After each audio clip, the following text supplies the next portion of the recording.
Hey everybody, my name is Tracy Brown and you are participating in the From Hatred to Harmony live summit where we're talking about the spiritual foundation for anti-racism work. And in this segment, I am so delighted to talk to Detra Johnson, a licensed practitioner in religious science. And we are going to have a fabulous conversation that I have no idea where it's going to go, but I know it's going to go somewhere great. In case you were wondering, all of these conversations are candid. All of these conversations are spontaneous, and none of us are working from scripts. We are simply talking about what we are passionate about and why we believe that it is a spiritual imperative for each of us to do our work to dismantle, interrupt, or end racism. Hey, Detra. Hey, Tracy. As I, you know, we are not doing formal introductions and taking 3 to 4 minutes to do that. And people will get to know a lot about you as you share your responses. So let's dive in. Why did you say yes, and what is it? What is it that is so important to you to spend time talking about the spiritual foundation of anti-racism work? well, there are a couple of reasons why I said yes. And the first reason, of course, is because you asked me, and I have to say yes to you. Um, but I love you, and you know that. But the other reason is because I grew up during the civil rights era. And my mother was a civil rights activist. And she said, you're either a part of the problem or a part of the solution. So I grew up with that, knowing that I had to be a part of the solution. So when you shared with me from hatred to harmony, I could relate to that. Mhm. Because growing up in the 60s, I have said, I hate white people. I've said it because I grew up hearing about what white people have done to us, right? And I literally have gone from hatred to harmony. So for me, it took on when I saw that was going to be your theme, I took it personally and I looked at my life because I have had experiences, as with most Black people, of feeling hatred towards another race. But I have to recognize that it is an evolution of who I am from a human being, because that was the hatred is a human emotion that comes from either something that you're taught or something you've experienced. So I know that I have to move from that place. I gradually move from that place and recognize, as a result of my spiritual development, that I am a spiritual being that is having human experiences. And it's a continuum of different kinds of experiences. And so it has all of these gamut of experiences that I have had in this human form, has allowed me to develop to the spiritual being of knowing that I and God are one. The color of your skin does not define you. It is, are you a person of love? Are you a person who lives knowing that you are a part of the oneness? You are a part of the whole. And that is, I mean, I said a whole lot to say, but that's why I said yes. Well, and I love a lot about what you said. I love the reminder that we have the human experience, and the human experience is a part of the overall spiritual life, and it is a human experience, and that the emotion and the experience in our humanity can only be shifted, changed, healed, uplifted when we recognize and when we apply the spiritual truth to it, or when we consciously move toward the spiritual truth with a capital T. And yeah, from hatred to harmony is, yes, from hatred, which is not a spiritual attribute, is not a quality of God, to harmony, which is a quality of God, is a lot of what this work is about. Now, what you said made perfect sense. Uh, it makes sense to me, but I find myself thinking right now, so how come so many people who consider themselves religious or spiritual or spiritually grounded and centered just don't even want to talk about it? Now, you can't answer for all of them, right? I know that.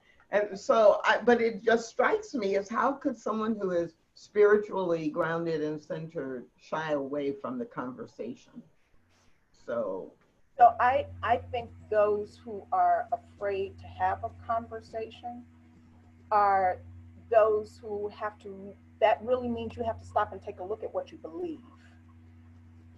And most of the time, unless an event happens that forces us to take a look at what we really believe, we just move through life on that easy way in just going with whatever.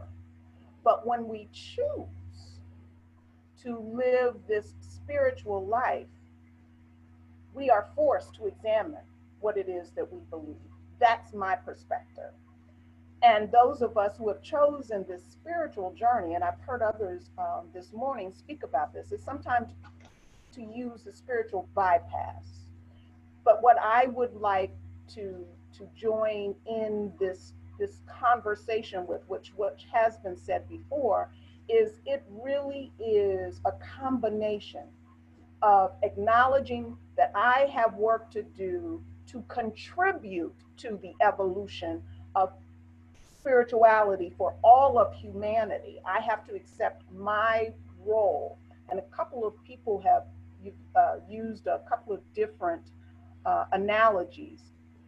And so, as an example, I think Rambo said, or I'm sorry, Reverend Stevens said, he used the analogy of the stage, right? So I get that, and I loved how you came back with those in observation, right? And recognizing that even being a part of the audience, you still have to be engaged to some degree. So we get to choose from the human perspective, how do we want to engage in contributing to the solution of knowing that we are here to live in harmony. So it is that balance, living in both worlds, right?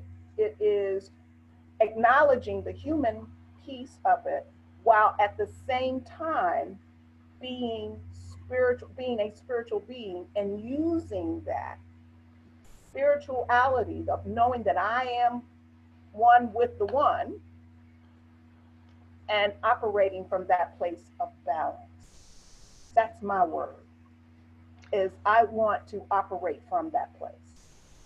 and you know, when you think about it, we do that all the time with lots of things, but for some reason, right, with in other aspects of our lives, right, if we're thinking about relationships, we think about both the human experience, and we use our spiritual tools and our spiritual understanding to make our relationships work. If we get diagnosed with a disease, we understand we are dealing with this disease or this diagnosis in the physical body, and we also rely on our spiritual guidance to help us navigate through that to get to the outcome that we desire. If we don't seem to have enough money, and we're facing bills or foreclosure or bankruptcy, or right, we deal with what's happening in the physical, in our human experience, and we rely on our spiritual grounding to get us through it and to clearly set intentions and choose actions that will move us through it to get to a better place. So it's kind of puzzling why, when it comes to racism, there's so much resistance for people who, from people who do know the tools, know the resources, are guided by spirituality and spiritual philosophy, and are so hands off, either through fear or through as a result of something else. And you hit the nail on the head. I think resistance comes from fear. Resistance comes from fear of the unknown. Well, what am I supposed to do with this? And that goes back to what I just said earlier. That means that you have to take responsibility for something. And in the New Thought, Ancient Wisdom teachings, we accept our own responsibility. So if you're resisting it, then there is truly something within you, from my perspective, that needs to be examined. Why am I resisting this? And I would recommend, if this were a client of mine sitting across from me, go into meditation. Why am I resisting this? Why am I resisting what is the fear behind getting to the root cause? That's the key, right? Is understanding the root cause. And if you look at all of the major religions, they all speak to that. It's getting behind the cause. So in Buddhism, it's the Four Noble Truths, which is suffering, which to me is with hatred on that extreme of the pendulum, right? And then getting to the point of living the noble truth, which is harmony, if we're using these examples here, right? So there is this opportunity for those who feel resistance to acknowledge it, because the first thing you have to do is be aware, acknowledge that there's resistance. After I acknowledge the resistance, and that's the authentic part, just like I wanted to share, I've had feelings of hatred. That's the authentic piece of me. And I've moved beyond it. So if you're feeling resistance, then it's an opportunity to examine within yourself, which goes back to, as it relates to racism, is truly looking at, well, where does this discomfort, where does this resistance come from? It may have been how you were brought up. It may have, who knows? It may have been the religion. It may have been your old minister when you were a child who said something to you that has stayed within you. So it is an opportunity. So if you're feeling the resistance, it's an opportunity to go deeper into your spiritual experience. And truly, because it's about our spiritual development. We're here on this planet at this particular time to heal us individually and to heal the planet collectively. That's our job. There's a quote that goes, our life is the rent that we pay for being here, right? So my responsibility as a spiritual being is to heal myself so that the ripple effect can go out and heal the planet. Right, and heal the planet now, and heal the wounds from 7 generations back, and we lay the foundation for 7 generations to come. And I, for one, am not interested in the next 7 generations inheriting what we have right now. You use the word authenticity and authentic, and just, noticing and accepting and recognizing what is in the human experience is connected to being authentic. And you, 2 things. One, Howard Thurman has a quote that I may miss a word or two, but it's basically, it's not that separation is not authentic. It's that separation is not absolute, right? So there's hatred, it's real, it's physical, it's tangible, it's happening. The separation, the tension, the racism, the hatred, it's authentic because it's as authentic as you saying, I have a body, I can touch it, but it's not absolute. And when we continually return ourselves to what is absolute, what is of God, what is the spiritual truth, that's what's absolute. And our job is to navigate between those so that we have the best we can have, right? The best experience we can have in the physical form that we are in, for us individually and for all. The second thing, when you said the word authentic, did take me back to where you started. And I want you to say a little bit more about this idea that, you know, I can honestly say I hated white people because I think, and I could just be making this up, but I think there are a lot of people who would say, who are white, who would say, I'm so surprised that every black person doesn't hate every white person for all the things that have happened. But I think there are also a large number of white people who would be like, well, you shouldn't hate me. I didn't do anything to you. And it's interesting. Thank you for bringing up that point, because as a child, as a teenager, I did not have the separation from the behaviors of some people to the understanding that I have now, that there were systems that have been put in place that caused people to behave in a way that was not like God, to behave, to show hatred towards me and others just because of the color of their skin. But now, as an adult, I recognize you don't know what you don't know. We were all miseducated. The American systems have been put in place to miseducate all of us. And it has had an impact on all Americans from one aspect or another. And, you know, there's a scripture that came to my mind as I was saying that. When I was a child, I thought like a child, right? But now that I am, I think it's now that it used man because that's the way the Bible was written. But now that I am a man, I put away those childish things. So for me, that's where we are now. We are at the point. Now everybody knows. It's been, with technology, it has been put on blast that those things that you were blinded by, you could not see, now you are being forced to see them.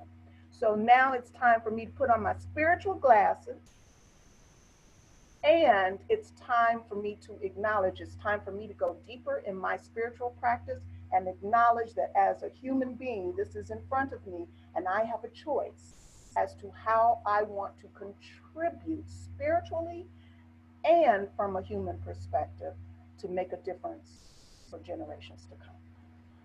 I love that. I may have been blind to this for my entire lifetime, but now that it is in front of me, I get to put on my spiritual glasses. I put on I need to have 20/20 vision. I need to have clarity. So I need some help to see the truth here. And I put on my spiritual glasses that bring everything into focus. And from that point, I make my choice. Absolutely. Yeah, that's really, really powerful. So, yeah, one of the biggest challenges of these is giving people the gift of 30-minute segments so that their entire, when they have time to watch a video or think about these things, that it's not like a whole workshop. But the challenge with that is that 30 minutes goes so fast. And so we're down to about 5 minutes.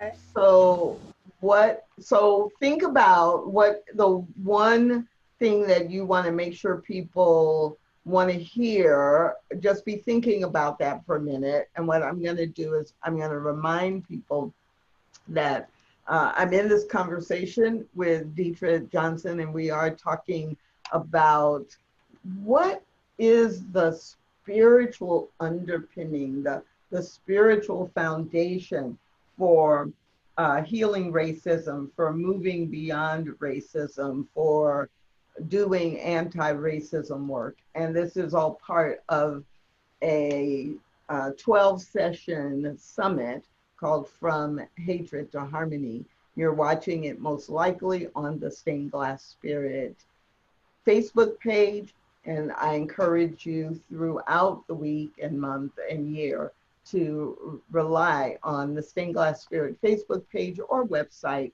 for both information about the intersection of diversity, inclusion, and oneness and spirituality, and also to inspire you, to give you ideas about what actions you can take. So Detra, what comes to mind, is the one thing that maybe we haven't talked about or that you want to really emphasize with folks? I guess the main thing I want to emphasize is the word for me is balance. And that balance is acknowledging that I have a part to play by the actions that I take, both from a spiritual perspective as well as from a human perspective. And when I think of harmony, of course, I had to go look up the word. And harmony is defined as the combination of simultaneously sounded musical notes to produce chord progressions having a pleasing effect. And I think that sums it up. Simultaneously deepening our spiritual practices, as well as taking actions from the human perspective to change the effect of what's happening in our planet, on the earth, in the US, and across the globe to actually create a world that works for everyone. Beautiful, beautiful. Yeah, this whole conversation seems to be so critical because we are looking in the mirror and seeing a world where people are treated in a way that does not reflect what we know as creation, what we know as possible, what we know as essential if we are going to create and live in, as you said, a world that works for everyone. So I am just really, I don't know, the word's not excited, which is, one of my favorite words, but it's not excitement. It is,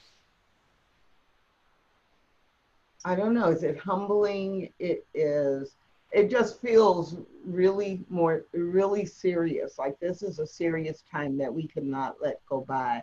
And not sacred and solemn, like, serious, like, but serious, like if the choices we make individually and collectively right now are definitely going to determine what this country, this nation, and the world is like for a long, long, long time. I agree. For me, it is excited expectancy of change. That is how I would like for those of us who have chosen to be here, because we all chose to be here right here and now. And so, from a soul's perspective, we chose to be here. So, looking at it now is what, as you going back to your other book, what is mine to do? And I would hope that everyone would be able to answer that for themselves. So this is fabulous. Thank you so much. And everybody on Facebook, please put in the chat what you got from this conversation and what it is that you are planning to do. How are you finding the balance between the spiritual and the human, that both are a part of who you are? And where have you noticed that your resistance comes from fear, and what are you going to do to break down or break through that fear? And by doing so, you honor the time and the investment that you've made in watching this and that Detra has made in sharing with you. So that is about all the time we have for this episode, and I'll be seeing you all on Facebook. Thank you for doing this, Tracy.